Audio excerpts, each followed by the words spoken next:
My sister-in-law called me the most useless one here, so he slid a legal contract onto their coffee table and proved I owned her entire business for 6 years. 8 years of sacrifice had made me invisible in my own home until one cruel laugh made me realize I was nothing more than the family's shadow. I can still remember the first time Vanessa, my wife, brushed off my ambition with that practiced smile of hers. I had been excited, buzzing with ideas, telling her about a plan to expand my consultancy, maybe hire 2 associates, maybe even open an office in Stamford. She put down her wine glass, patted my hand like I was a child asking for a bigger allowance, and said, "Caleb, let's be realistic. My family doesn't care about your little projects. What matters is how we present ourselves in Greenwich." That was her way, smooth, dismissive, and final. It set the tone for 8 long years where my work was little more than background noise, drowned out by her family's chatter about status, appearances, and their endless games of superiority. The Caldwell family dinners were monthly rituals, always staged at Patricia and Leonard's mansion. Their house sat on a manicured estate in Greenwich, a colonial-style brick monster with white columns that seemed to sneer at anyone who wasn't born with a trust fund. Every time I walked up those wide stone steps, I felt like I was stepping into a museum of arrogance. The smell inside was always the same, a mix of lemon polish, old money, and the faint trace of Leonard's cigars clinging to the drapes.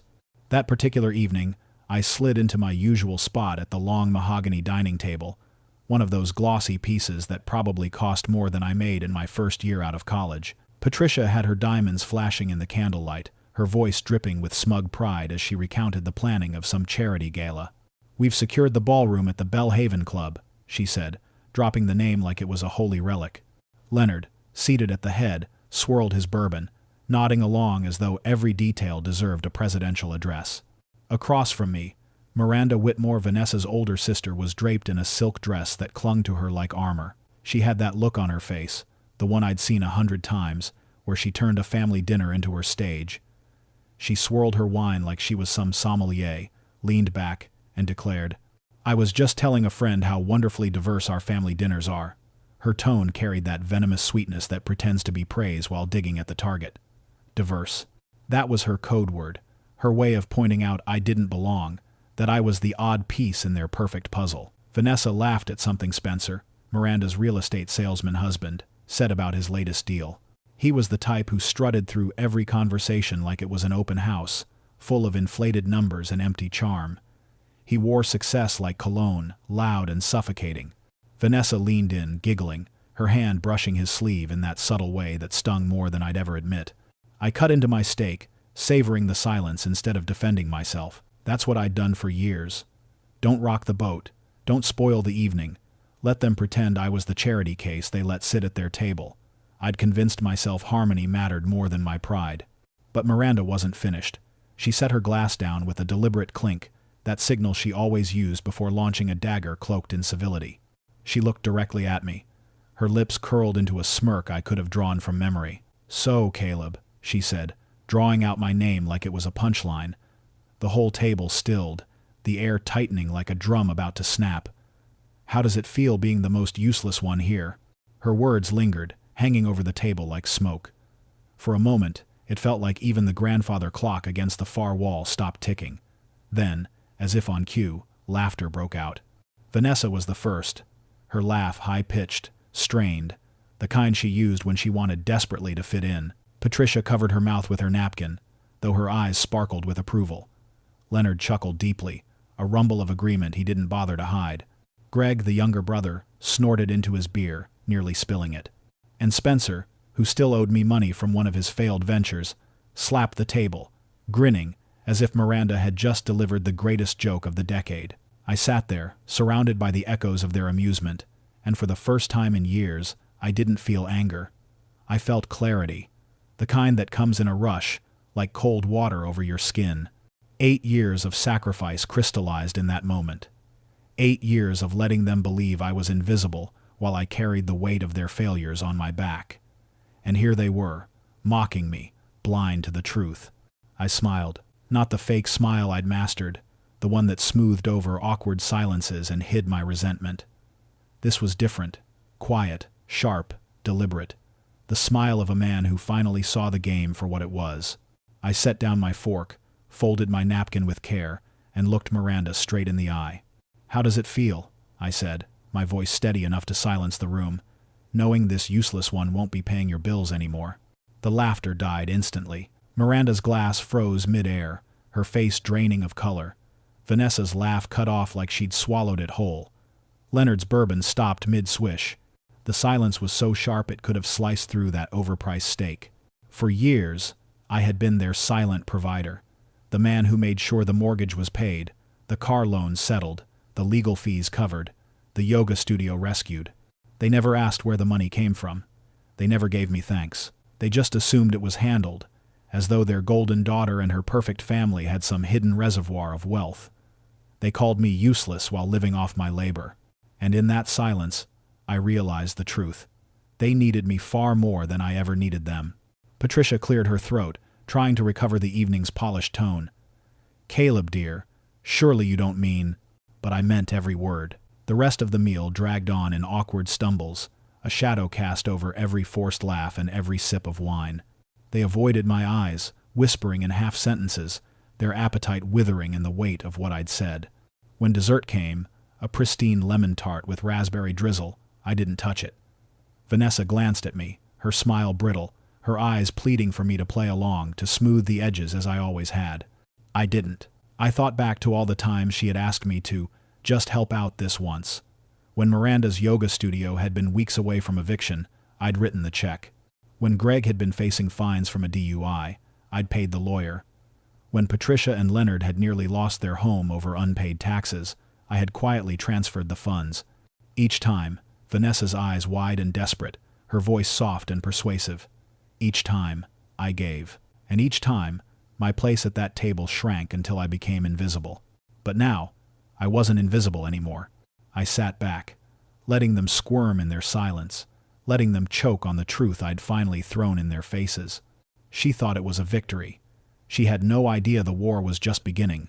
Freedom doesn't always roar, it sometimes clicks like a mouse. And with every canceled transfer, I cut another invisible chain. That night after the dinner, when the echoes of their laughter still rattled in my skull, I couldn't sleep. Vanessa slipped easily into dreams beside me, her breathing even, her back turned, as if nothing had happened. But I lay awake, staring at the ceiling fan spinning slowly above our bed, replaying the moment Miranda's words landed, replaying the chorus of laughter that followed. What burned most wasn't Miranda's insult, it was Vanessa's laugh, light and careless, like she had finally joined her family in a joke at my expense. I realized then that the silence I'd carried for 8 years wasn't strength anymore. It was surrender. By the time the first trace of dawn slipped through the blinds, I was already in my office, a mug of black coffee warming my hand. I scrolled through the banking dashboard on my monitor. Every line item like a ghost from the last 8 years. $3,000 each month for Miranda's studio rent, $1,500 for her insurance, $2,000 into what I called the family emergency fund, which somehow was never empty. $500 every month for her son's college savings because someone had to think about his future. And sprinkled in between large one-time transfers, $12,000 for Greg's lawyer, $8,000, then $12,000, then $15,000, to bail out Patricia and Leonard when their property taxes nearly buried them. Each number carried a story. Each number was a weight I had carried, and each one was about to disappear. I hovered the mouse over the first automatic transfer, the one that sent $3,000 on the first of every month to Sacred Balance Yoga Studio's landlord. For years I'd clicked confirm without thinking, like brushing my teeth or locking the front door. But this time, I clicked cancel. A small dialog box appeared. "Are you sure you want to stop this transfer?" I smiled. I've never been more sure. One click, and the chain broke. I moved to the next. $1,500 Miranda's business insurance. Cancel. Another chain gone. Then the $2,000. That so-called emergency fund. Cancel. The college account for her son was harder. He was a good kid, bright, untainted by the arrogance that infected the adults around him. But his parents had counted on me for years, not once asking how or why. If he was going to make it, it had to be because his parents stood up, not because I kept playing ghost benefactor. My hand trembled slightly, but I clicked cancel anyway. One by one, the chains fell away. By the time the coffee in my mug had cooled, 8 years of obligations had evaporated with a handful of clicks. For 3 days, the silence was bliss. No urgent calls, no sudden requests, no guilt-laden pleas from Vanessa that her family just needed a little help this time. The house was quiet except for the hum of my computer and the occasional bird landing on the feeder outside my office window. For the first time in years, I felt light. I painted in the evenings, something I hadn't touched since college. I cooked real meals instead of eating whatever Vanessa picked up after gallery shifts. Shrimp and grits, grilled salmon with asparagus, even pancakes on a Wednesday morning, just because I could. It felt like I was finally living in my own house instead of boarding in hers. But freedom, even for 3 days, doesn't go unnoticed. The first voicemail came on Friday morning around 10. I didn't recognize the number, but the clipped, impatient tone told me it was Miranda's accountant. "Mr. Mercer, there appears to be an issue with the recurring rental payment. Please contact us immediately." I didn't. Half an hour later, Miranda herself called. I let it go to voicemail. Her voice was tight, controlled at first. "Caleb, hi. There's been some kind of mistake with the bank. My rent didn't process, and I'm sure it's just a glitch. Can you check on your end?" By noon, the voicemails were less polished. "Caleb, this is serious. My landlord is threatening to review the lease. Call me back." By 3, she was shrieking into my inbox. "What the hell is going on? My accounts are a mess. Fix this now. There's a lot of new Aske water. We can be tired of that water." I leaned back in my chair, sipping fresh coffee, listening to her panic play out through the speaker. For years, I had been the one to panic. I had been the one to feel the clock ticking as her world fell apart. Now, it was her turn. When the front door slammed that evening, I knew Vanessa had arrived home in a storm. I heard the sharp click of her heels across the hardwood, each step quick, deliberate, angry. She didn't even pause to take off her coat. She appeared in my office doorway, her cheeks flushed, her eyes blazing. "What did you do?" I closed the spreadsheet on my monitor and swiveled to face her. "I canceled the transfers." Her jaw dropped, as if I'd confessed to murder. "You what?" "I'm no longer subsidizing ungrateful people," I said evenly. "Let them figure it out." She stepped farther into the room, her voice rising. "You can't just cut them off like that. They're family, Caleb, the other way." I set my coffee down, stood, and walked to the filing cabinet in the corner. "They're your family," I said. "For 8 years I've been their bank account, their lifeline, their invisible safety net. And what did I get in return?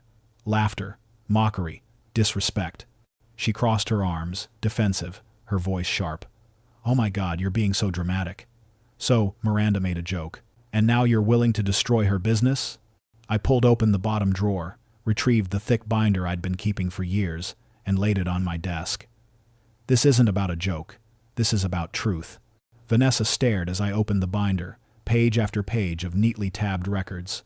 Bank statements with highlighted transfers, photocopies of checks, email confirmations of wire transfers, each page labeled Miranda, Greg, Patricia, and Leonard. I picked one at random. "Here, September 2019. $15,000 to save Miranda's studio from foreclosure. You remember that night, don't you? You came in crying, saying she would lose everything if I didn't help." Her face paled, but I kept going. "Here's $12,000 for Greg's DUI attorney, and here 3 separate transfers for your parents' property taxes, 8, 12, and 15,000. Do you want me to keep going?" Vanessa's hands trembled as she flipped through the pages, each one an indictment of the life she had built on my silence. I didn't realize it was so much." I laughed, bitter and sharp. "You didn't realize? Vanessa, every time you came to me with those big eyes, asking me to help, you knew exactly where the money was coming from. You just never bothered to make sure anyone else knew." She looked up, her eyes wet now, her voice cracking. "I didn't mean for it to be like this." "But it was," I said. "For 8 years it was exactly like this, and you were fine with it as long as the money kept coming." She dropped her gaze, staring at the binder like it was evidence of a crime she'd committed. And in a way, it was. For the first time in years, I felt the power shift. The silence I had carried was no longer weakness.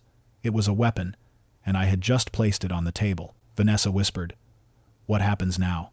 I gathered the pages back into order, slid the binder shut, and looked at her.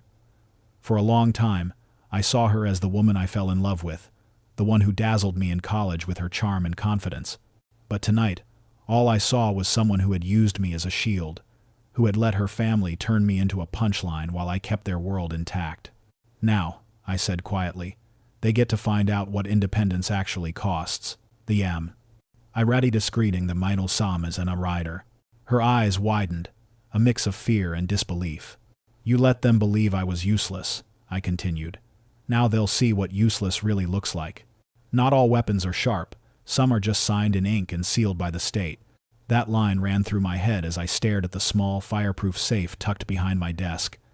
For years it had sat there, unremarkable, a dull gray box that Vanessa dusted around when she bothered to clean the office. She had never asked what was inside, never cared enough to open it, assuming it held boring things like tax documents or old insurance policies.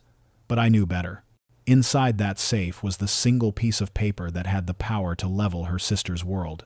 In the quiet that followed our argument, Vanessa wandered through the house like a ghost. She hadn't touched the binder again. It sat on the desk, closed now, but I knew the images from its pages haunted her. She had seen every number, every transfer, every receipt that proved the story I had been living in silence. For the first time, she couldn't laugh it off. But as damning as that binder was, it wasn't the whole truth. That was still locked away.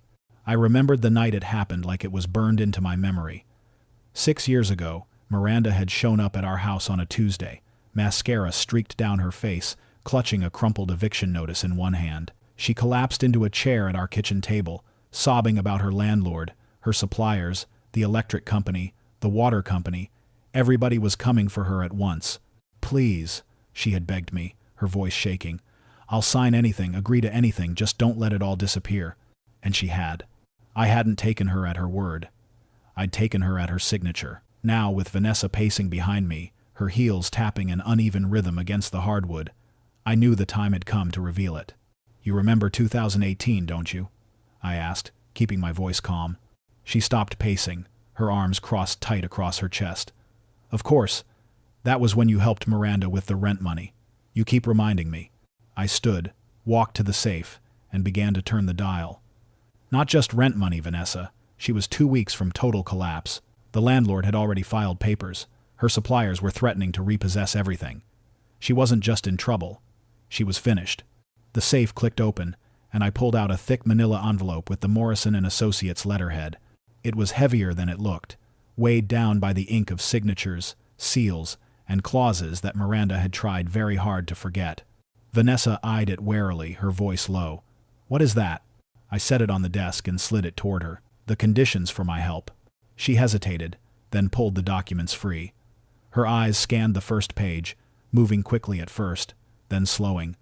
Her lips parted, her face drained of color as she reached the middle. This says you own her business. Majority shareholder, I corrected gently. 51%, controlling interest. Signed, notarized, and filed with the state of Connecticut. He had a sigh and a spearing one. We could need an hour. Her hands shook as she flipped the pages, her eyes searching for some escape hatch in the text. But it was all there, black and white, perfectly clear, witnessed and sealed. Miranda's flowing signature sat next to mine on the final page, a notary stamp pressed deep into the paper like a scar. But she's been running it all this time, Vanessa stammered. I nodded. Because I let her.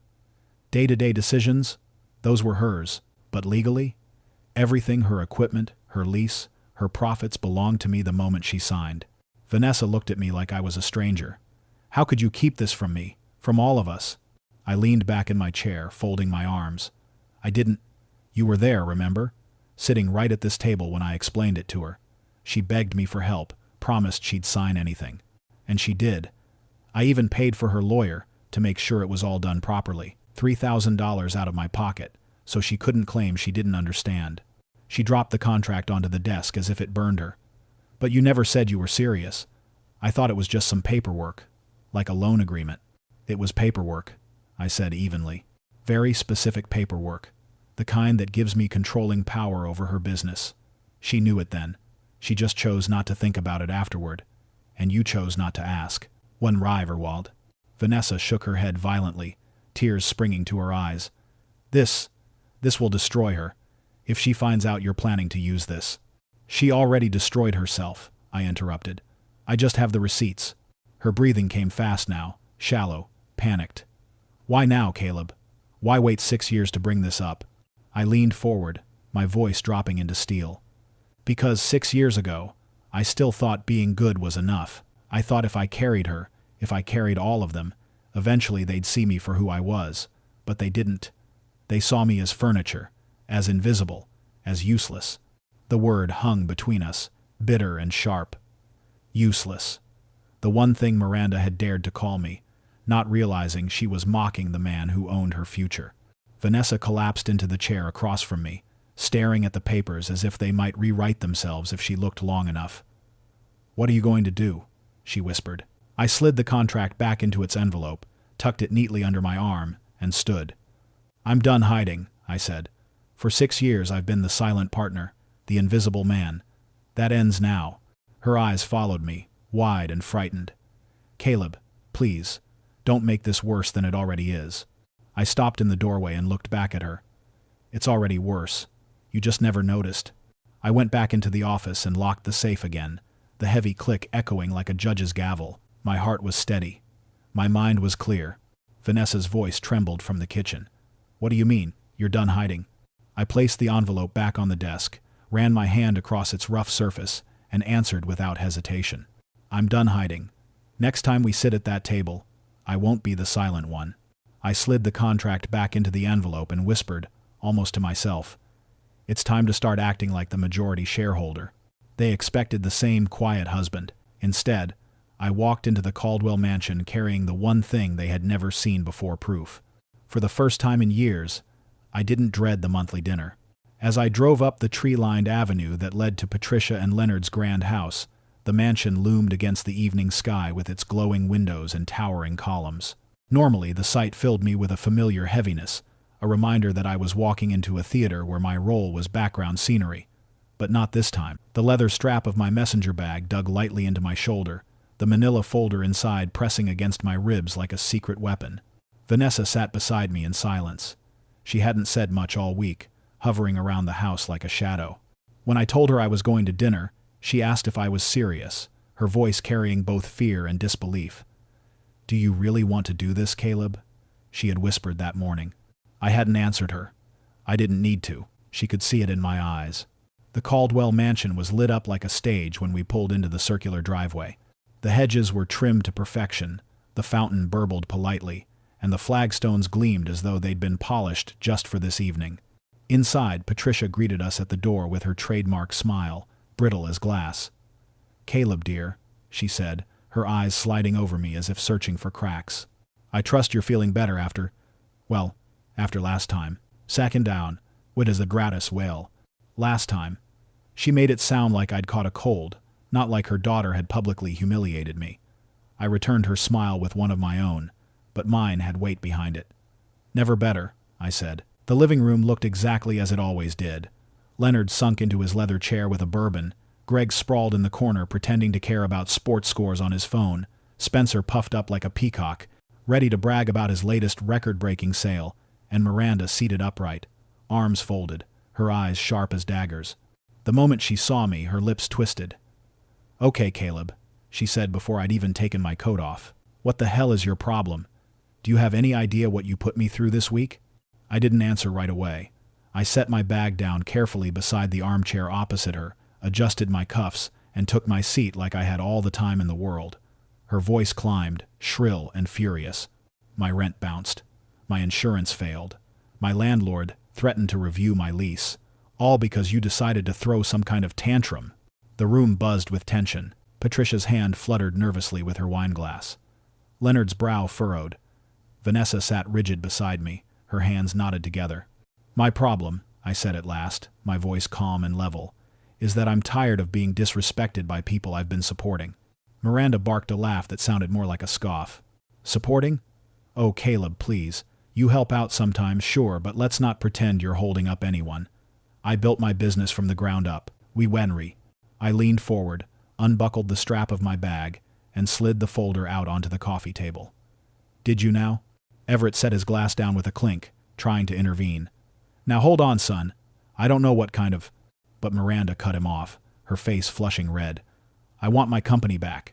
Whatever weird arrangement you think you've got, I'm done with it. It ends tonight."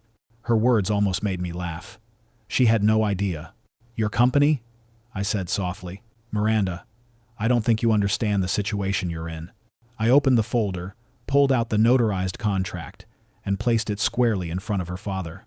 What you built from the ground up was actually built with $40,000 of my money.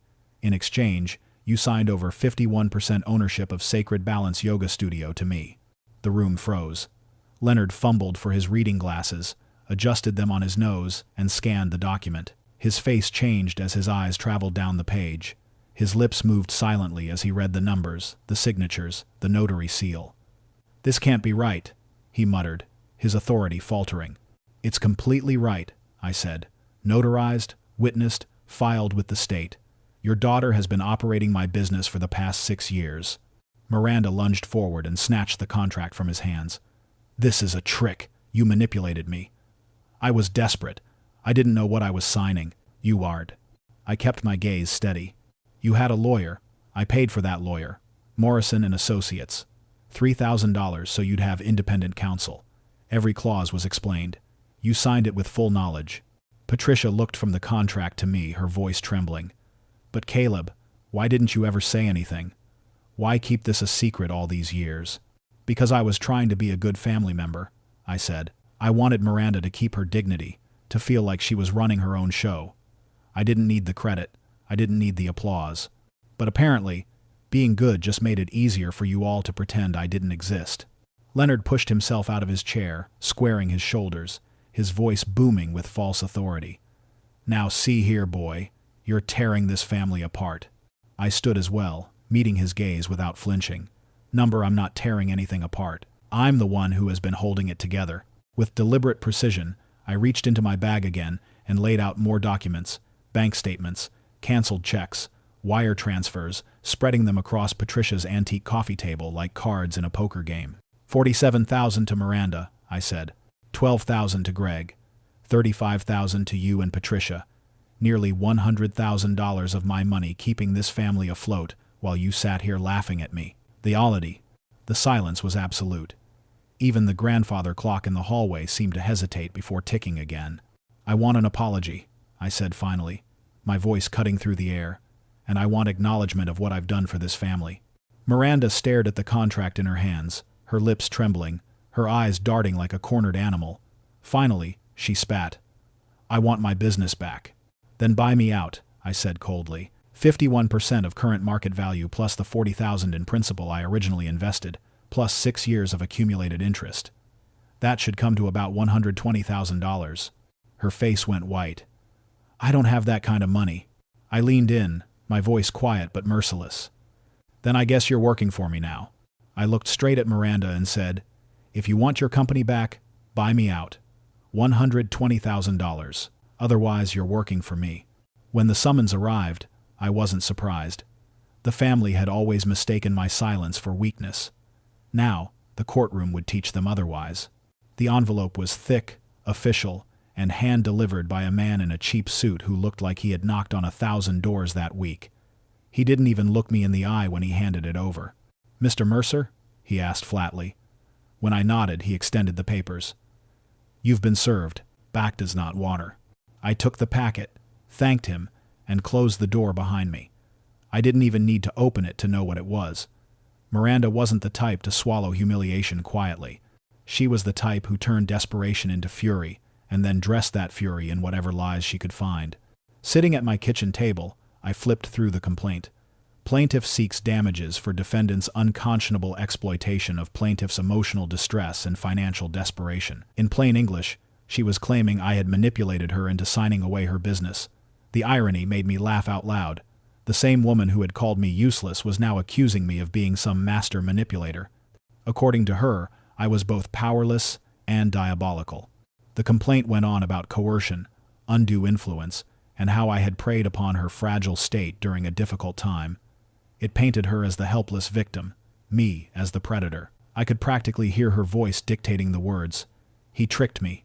He took advantage. He stole everything I worked for. I closed the packet and set it aside, let her scream into the void. I had the truth on my side, signed, stamped, and sealed 6 years ago. Still, this wasn't a fight I intended to take on alone. I picked up the phone and called the one person I trusted to turn truth into a weapon sharper than any accusation.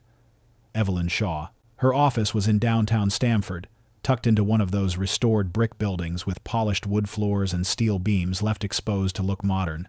Evelyn had represented me once before in a contract dispute with a non-profit client, and she had been ruthless, slicing through their claims with surgical precision. She wasn't just a lawyer. She was a storm in high heels. When I walked into her conference room, she already had the complaint spread across the table, a red pen marking notes in the margins. She looked up with a half-smile. "So, your sister-in-law is suing you for being too generous. That's a new one." I dropped into a chair, loosening my tie. "Apparently, generosity is exploitation now." She leaned back, twirling the pen between her fingers. "Caleb, I've been practicing for 15 years. I've seen plenty of frivolous lawsuits, but this one?" She tapped the complaint with her pen. "This doesn't even crack the top 50. Her confidence was contagious. I found myself smiling. "Glad to hear it. Let's start with the basics," she said, flipping to the key page of the contract. "In exchange for $40,000, Miranda Whitmore transferred 51% equity in Sacred Balance Yoga to you. Clear as day. No hidden clauses, no fine print, and she had independent legal counsel." She pulled another file from her briefcase and tapped it. "You hired Morrison and Associates. You paid their fee. They reviewed the agreement with her line by line. There is zero ambiguity here." She leaned forward, her eyes sharp. "Her lawyer is going to argue emotional distress, that she wasn't in a position to make rational decisions. But that doesn't hold up when she had counsel explaining everything. If distress voided contracts, half the business world would collapse overnight." I nodded. "So, we're solid." "We're more than solid," Evelyn said. "This is a slam dunk. But we're not just going to win. We're going to bury her case so deep her grandchildren will still be digging it up." For the next hour, she walked me through her strategy. We'd file a motion for summary judgment, asking the court to dismiss the case outright based on the strength of the contract. We'd demand discovery every financial record Miranda had touched for the last 6 years. We'd depose her, her lawyer, her witnesses. Evelyn wanted it all laid bare. "She's going to regret ever filing this," Evelyn said, her smile razor-sharp. And she was right. The weeks leading up to the hearing were a blur of depositions and documents. Miranda sat across from Evelyn in a glass-walled conference room, fidgeting in her designer blazer, trying to look like a businesswoman instead of a cornered animal. Evelyn's questions were precise, relentless. "Mrs. Whitmore, did you review the contract with your attorney before signing?" "Yes." "Did your attorney explain the terms to you?" "Yes." "Did you sign of your own free will?" Miranda hesitated, then nodded. "Yes." Evelyn didn't smile, didn't gloat. She just moved to the next question, each one another nail in the coffin Miranda had built for herself. By the time we walked into the courthouse, I already knew the outcome. Still, the sight of the Charleston County Courthouse took my breath away. Marble columns soared above us, the polished floors echoing with each step. The air inside was heavy with the weight of centuries of arguments, rulings, and verdicts.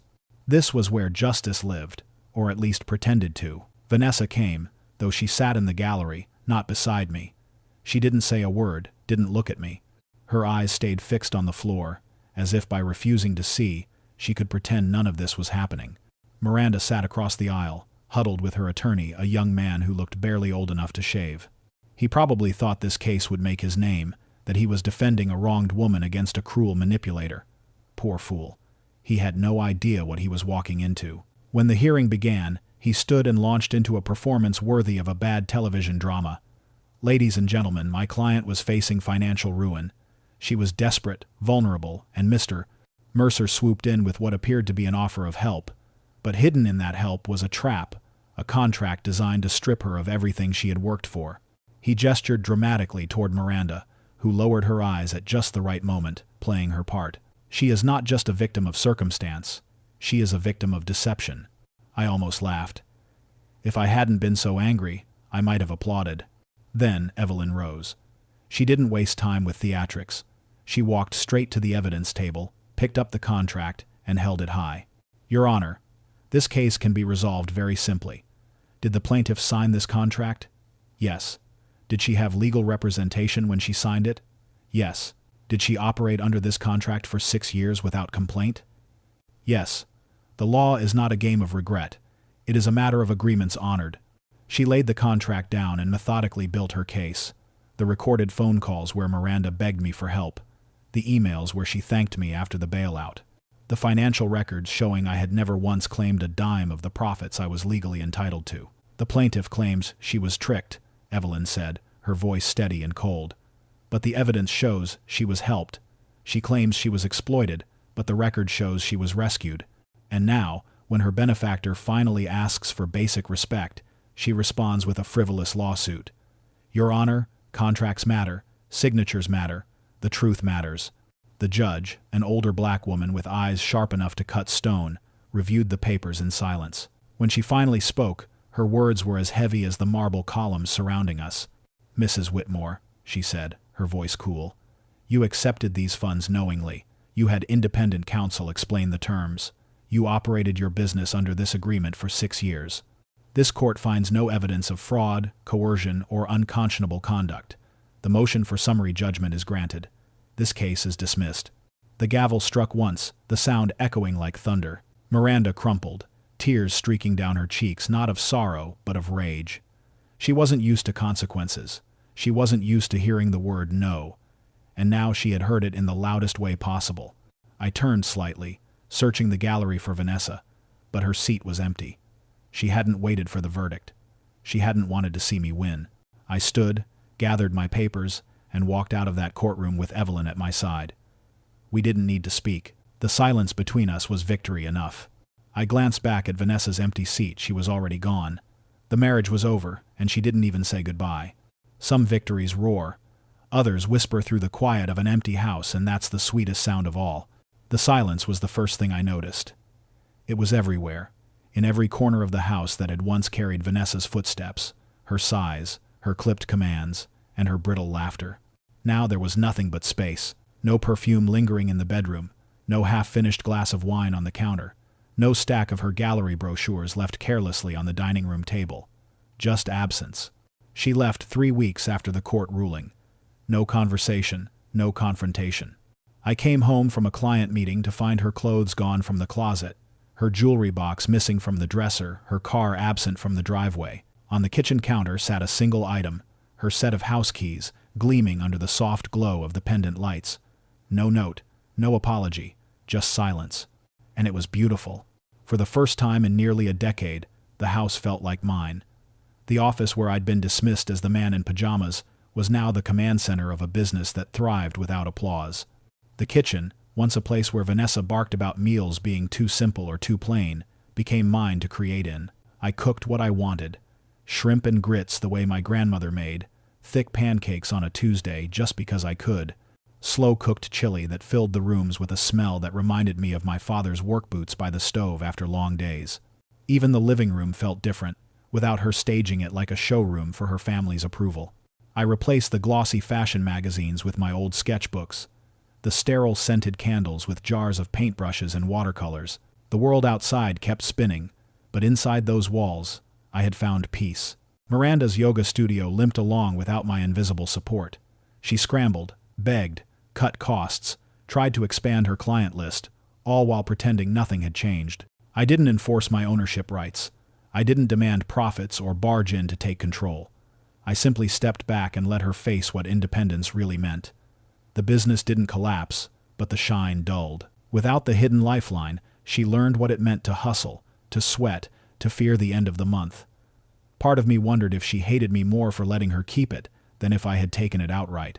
Because now, every hard day, every unpaid bill, every empty class was a mirror reflecting her own choices back at her. And Greg? He faded into the background, the way men who never grow up always do when the free rides end. Leonard and Patricia stopped calling altogether after the courtroom spectacle, retreating to their cocktail hours and charity galas, pretending none of it had happened. That suited me fine. The less I heard their voices, the lighter I felt. One Thursday morning, months after Vanessa left, I sat on the back porch with a cup of coffee warming my hands and a watercolor palette spread out on the table. The sun filtered through the live oaks, dappling the wood planks beneath my feet. My brush moved lazily across the page, catching the way light hit the cobblestones of our small Connecticut town, the way the shadows fell against a church steeple I'd walked past 100 times but never really seen until now. That was the thing about freedom. It gave you back your eyes. I painted because I wanted to, not because it would impress anyone, not because it would earn praise. For years, I had been defined by utility. What I could fix, what I could pay, what I could shoulder. Now I was defined by nothing but choice. Sometimes I thought about dating again. Not because I was lonely. Loneliness had been my companion long before Vanessa left, but because, for the first time, I knew what I would never tolerate again. There was a barista at a downtown coffee shop who always had paint on her fingertips and a book tucked under her arm. We'd talked a few times, about art, about the weather, about the way strangers sometimes know each other better than family. Maybe something would come of it, maybe not. For once, I was fine with not knowing. What mattered was that I was no longer a ghost in my own life. The old binder of records still sat in my office, neatly organized, a history of every dollar and every deception. I rarely opened it now. I didn't need to. It wasn't proof anymore. It was a reminder, a monument to years I refused to repeat. And the envelope in the safe, the contract that made me majority shareholder of Miranda's studio, remained untouched. I had no plans to wield it. Its power wasn't in what it gave me, but in what it revealed, that I had never been powerless at all. The freedom of silence meant I didn't have to prove myself anymore. I didn't have to argue, didn't have to justify, didn't have to beg anyone to see me. Sometimes, late at night, I replayed Miranda's words in my head. How does it feel to be the most useless one here? I used to think those words defined me. Now I knew they defined her. Because when someone calls you useless, what they're really saying is that you've been useful to them for so long they've forgotten you're human. They see you as a tool, not a man. And the only way to change that is to stop being their tool. That night in the courthouse, when the gavel struck and the judge dismissed her case, I thought I had won. But my real victory came later, in the quiet of my own home, in the soft scratch of a brush on paper, in the taste of food I cooked for myself, in the absence of voices that had weighed me down for nearly a decade. I was lighter now, stronger, freer. The neighbors sometimes asked where Vanessa had gone. I gave them vague answers, because the details didn't matter. The truth was simpler. She left when she realized I was no longer her family's invisible lifeline. She left when the man she thought she could control revealed he had been holding all the cards all along. I didn't mourn her. You can't mourn what was never truly yours. The morning air was cool, the light soft, the kind of day where everything felt possible. I rinsed my brush in a glass jar, watching the water cloud with blue and green. My painting was half finished, but so was I. And that was okay. For the first time in years, I wasn't rushing to fix, to finish, to rescue. I was just living. I leaned back in my chair, sipping my coffee, and whispered to myself, not as a declaration, but as truth finally spoken aloud. They called me useless, but they needed me more than I ever needed them. I set the mug down, feeling the quiet settle into my bones like an old friend. When they lost their lifeline, I found my freedom, and I'll never give it back. I've learned something in all of this that will stay with me until the day I die. It wasn't the money I gave away, or the countless nights I stayed up worrying about everyone else's problems, or even the betrayal that stung the most. What cut deepest was realizing I had allowed myself to be diminished, to be made invisible, while carrying the very weight that kept their world upright. For years, I convinced myself that keeping the peace was more important than keeping my dignity. But the truth is, when you sacrifice your self-respect for harmony, you don't have either. The night Miranda called me useless was the night the mask slipped from every single one of them. Their laughter told me exactly what they thought of me, but it also woke me up. I saw clearly, maybe for the first time, that I wasn't powerless. I had the receipts, I had the truth, and more than that, I had the quiet strength of a man who had been underestimated too long. That was the turning point, the moment I decided that I would no longer be their safety net, their invisible provider, their punching bag. When I laid those documents on the table, when I stood in that courtroom, when I finally chose myself over their arrogance, I wasn't just defending my name. I was reclaiming my life. And it cost me my marriage, yes, but losing someone who laughed at my humiliation wasn't a loss at all. It was freedom. Vanessa walked out of my life, and with her went the weight of 8 years of deceit, condescension, and false loyalty. In her absence, I found something I hadn't felt in years: peace. Self-respect is worth more than approval, And dignity is worth more than harmony. You cannot buy back respect once it's been sold cheap, and you cannot erase the permanent scars of betrayal with apologies after the fact. Some actions cannot be undone, some words cannot be unsaid, and some lines, once crossed, cannot be forgiven. Today, I live lighter. I cook for myself, I paint again, and I walk into each day without invisible chains dragging behind me. The family that mocked me must now survive without the lifeline they once took for granted. That's not cruelty, it's consequence, and it is justice in its purest form. If you've ever been dismissed, disrespected, or made to feel small by those who should have stood beside you, remember, you have the power to walk away. You have the right to reclaim your voice, your value, your life. No one else can do it for you. I'd love to hear what you think. Share your thoughts down in the comments, and if this story resonated with you, leave the word rebuilt as a sign that you, too, believe in the power of starting again with dignity. And if you want more stories like this one, about justice, consequences, and the strength it takes to rise when you've been underestimated, make sure to subscribe to our channel. Your story matters. Your voice matters. And your self-respect is priceless.